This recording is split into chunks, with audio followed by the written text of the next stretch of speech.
Eccomi qua, scusami. Sì, però assessore è un'ora che l'aspetto. Sono arrivato tutto trifolato appena che potevo, non trovavo parcheggio. Ma se le abbiamo fatto fare il pass per parcheggiare lì. Ah sì, lo sapevo, parcheggiavo lì. Senta, vabbè, si è preparato la storia di oggi? Meglio se mi fai un backup. Sì, del Serveo, un recap. Senz'altro, Vabbè, recap. comunque, oggi siccome il video è rivolto anche ai bambini, Ah, sì? sì, raccontiamo la leggenda del Cassopipa. Senz'altro. La conosce? No. Vabbè.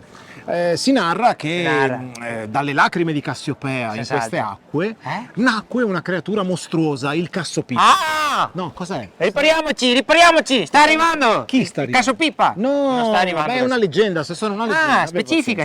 No, specifica, l'ho detto prima, è una Senz'altro, leggenda. Comunque, senz'altro. dicevamo, questo Cassopipa era ghiotto di bibarasse. Bibarasse, come no? Sa cosa sono le bibarasse? Mi non so cosa che sei bibarasse. Mi non so cosa che sei bibarasse. Dei lupini. Lupini. Bravo, Senz'altro, bravo. senz'altro. Comunque era ghiotto di bibarasse e se li Ghiotto. mangiava tutte lasciandole la città senza. La città senza lasciava di bibarasse? sì. Non si è stato cancaro però. Sì, ma è una leggenda, assessore. Sì, è una ma leggenda. coparlo bisogneria se ti lascia È senza. una leggenda, aspetti che adesso le racconto la storia. Senz'altro. Un giorno però Senz'altro. cadde in mare un carico di cipolle. Ah.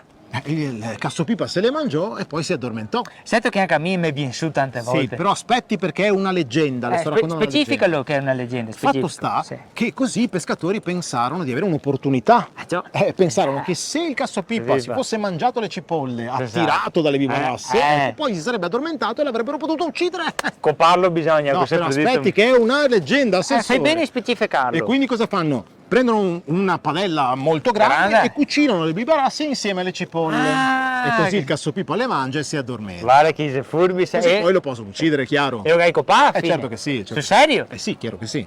Porra bestia, mi Come pare esagerato coparlo. Ma se sei un'ora di coparlo adesso è porra bestia. Dai, non si fa. Potevano trovare una via diplomatica, diamine. No? Senta assessore, questa leggenda cosa fa? Sancisce l'unione tra le due anime commerciali di Chioggia, la pesca e... L'agricoltura. Bravo, ecco perché ci sono le due statue, quella dell'ortolano e quello del pescatore. capisce? Senz'altro. Bene. Vai, che finché sono caldo allora Molto bene. la giriamo. Bene, prego, Senz'altro, vado. vai. Ciao bambini, sono l'assessore Ciano Contin e questo è Discovery Ciano. Intanto un'informazione, quando che venite a Chioggia avete bisogno di parcheggiare, non abbiate paura, Gaetano vi cata senz'altro un pass. E oggi sono qui per raccontarvi la leggenda del Cassopipa. E praticamente niente, il Cassopipa è morto ragazzi, e l'hanno ucciso, ma troveremo il colpevole. Ciao persone! Stop! Andava bene!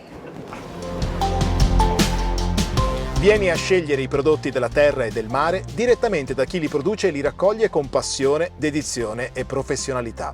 Scopri i mercati all'aria aperta di Chioggia. Visita il sito www.visitchioggia.com.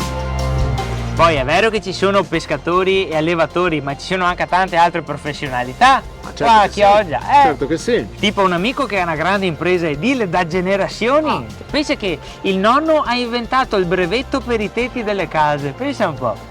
In che senso hai inventato il brevetto per i tetti delle case? È il copyright. Per capire? Copyright, perché i copy no delle case. E io raga, go a giocare sulla parola copy, è il copyright, hai detto capia?